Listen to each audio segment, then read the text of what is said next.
What's up, you guys? Welcome back. Today what we got for you are 10 things removed from GTA Vice City, a game that way back in 2002 when it first released was the epitome of everything we could ever want compiled onto a disc that we could put into a console and play.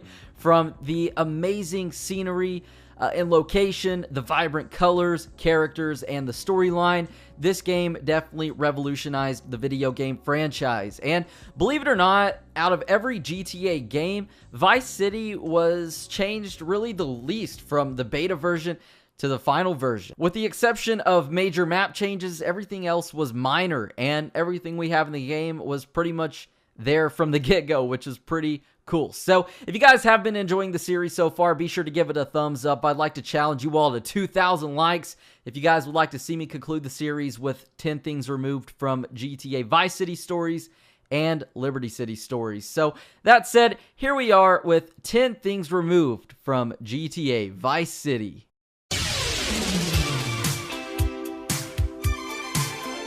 Number 10, the map. So the map is literally the only major change to GTA Vice City, as I stated in the introduction. Everything else is pretty small and minor compared to this. So there's actually two ways to check out the beta map in Vice City. The first one is a map that's actually located under Sunshine Autos, and it's the official beta map from the game, and we can note some major differences to this. The first one being Fort Baxter, which actually didn't exist, and it was just another area of the airport featuring a fourth runway, and we can actually see the remnants of this, such as the famous Ghost Tower. It was the second air traffic control tower, and it can be seen from a distance, which is cool. The Vice Point Mall, it was actually just a suburban neighborhood. There was no lighthouse, and there was no Hyman Memorial Stadium. None of these things existed. So that's really cool to see that we can actually check this out from the beta map that can actually be found left within the game. So cool little Easter egg there by Rockstar, but there's actually a second way to see this, and it can be seen through an Airbrake mod or a no-clip mod on the PC. And due to the game's low streaming capacity when we are in one area of Vice City or just on one side of the map, the other side is actually rendered in a very low resolution, allowing us to check out and see some of the differences in the beta versus the final version of the game. And that's actually one way that we can see the Ghost Tower that I mentioned before. Number 9, the Gator Keys. So it goes without saying that Vice City is undoubtedly one of the smallest, if not the smallest, maps and settings in the GTA series. And originally there was set to be a chain of islands called the Gator Keys, based off of the real-life Florida Keys. There's just one giant long bridge that gets you to this location, and there's some very interesting things within Vice City that suggest this location was once planned to be in the game, but it was cut very early on in like the planning stages before anything was even implemented in the game. So a conversation from a removed mission for Avery Carrington, where Tommy escorts a friend of Avery's to the Gator Keys. This can actually be found within the game files, and it's very interesting. So we do have the dialogue for this, but we don't have actual voices. But the premise of the mission was escort Avery Carrington's friend to the Gator Keys. He has some real estate properties down there. And how awesome would it be to have this location within GTA Vice City? So this image I'm about to show you guys, it's a pre-release screenshot. We can see in the background there's a bridge, and what's interesting about this bridge is it looks like it loops around and goes out into the ocean, opposed to just going to the other side of the map or the other island. And in game, this kind of looks like it would be the Lynx Bridge, but it also doesn't, because the bridge doesn't look to connect to the other side of the island. So could this have been the bridge that would have gotten us to the Gator Keys? Who knows?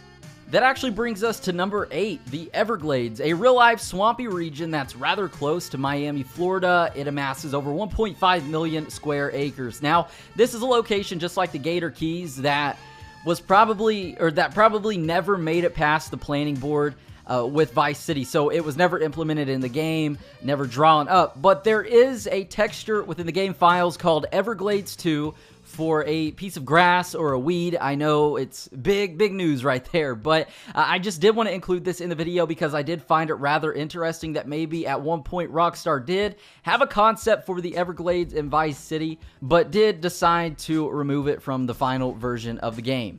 Number 7, Beta Tommy. So there are tons of concepts that show Tommy was originally to be based off of Tony Montana, the protagonist of Scarface, or just the main character in this movie. And it's actually the movie that the whole game of Vice City actually pays homage to.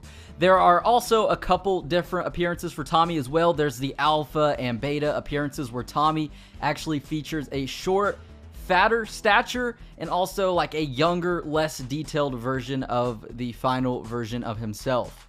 Number 6, the Claude newspaper. So around Vice City, we can find different newspaper articles and headlines featuring zombie Elvis and just many cool little Easter eggs like that. Well, this one can actually be found within the game files, and it was never actually implemented in the game. And it features Claude, the guy we play as in GTA 3, and it's a headline for the bank that they actually robbed in the introduction scene of that game. So really cool nod to Claude right there that unfortunately never made it into Vice City. Number 5, weapons. So Vice City was set to feature a plethora of weapons that never made it into the final version of the game, unfortunately. But the odd thing about all of these is that most of these weapons actually have models, and they were designed, and I'm sure Rockstar would just have to press a button for these to be added into the game, and they can all be found within the game files. And the first one is the grenade launcher, which I think would have been awesome to have in the game, especially in the final mission in Diaz Mansion, where we whip it out and say hello to my little friend, just like Tony Montana did in Scarface. Now the next one we have is the AUG, another very cool heavy assault rifle, the AK-47. This one looks to be modeled after the one from GTA 3. Landmines. Now the interesting thing about landmines is that they were fully coded into the game, but they were never used. So this is one weapon that Rockstar would literally just have to press one button to add them into the game. Now we also have the silenced Colt, very cool silenced weapon, or just a pistol. The staple gun, imagine shooting people with staples.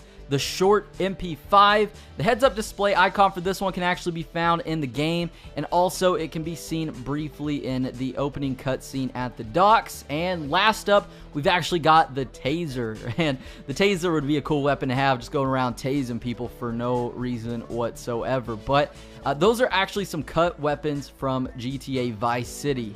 Number 4, a cut mission by the name of Hello Moffat. And the premise of this mission was Tommy received a call from an old buddy by the name of Moffat, or Mr. Moffat. And it's a guy that he knew from his prison stint in the early 1970s, leading up to the events of Vice City. Now, this man has escaped from prison, he says once again, and we can find the dialogue for this in the game files. And he calls Tommy, and he's asking him to help him escape from the police because he has escaped from prison, as I stated before. And we would pick up Mr. Moffat, and we were actually going to drop him off at the airport to help him escape from the city. So there's actually a character model for Mr. Moffat, which is really cool. It looks like he's wearing his prison jumpsuit, and overall this seemed like it'd be a really cool mission. It was actually set to appear after you complete all of the asset missions, which is like running all the clubs, buying all the businesses, and things like that.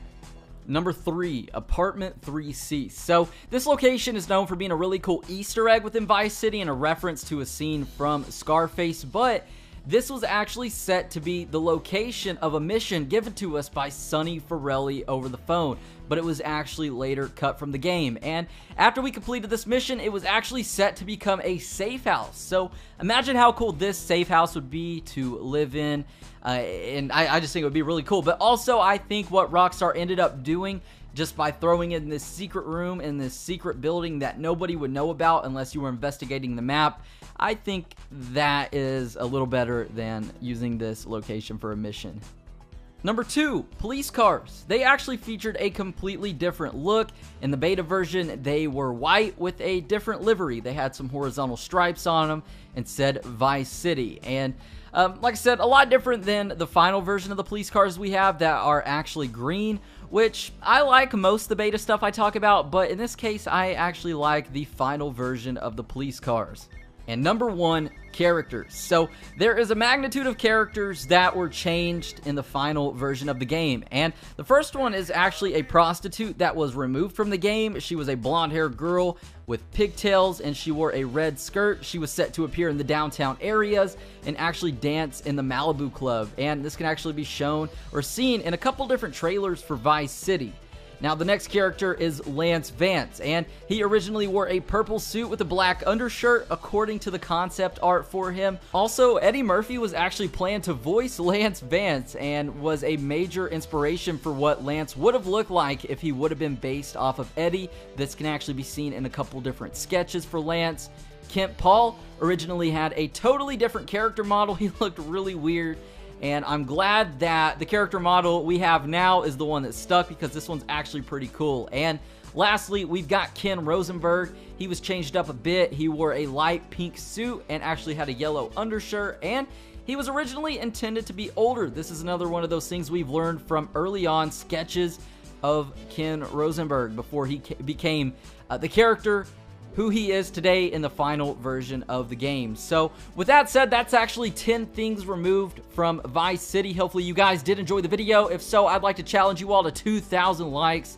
Thank you guys for the continued support on the series. Hopefully you did enjoy. Be sure to subscribe and turn on notifications to never miss out on some more daily video game uploads. And with that said and out the way, I believe that's just about it. Thank you guys for stopping by. My name is Zach Cox, and I'll catch you guys in the next video.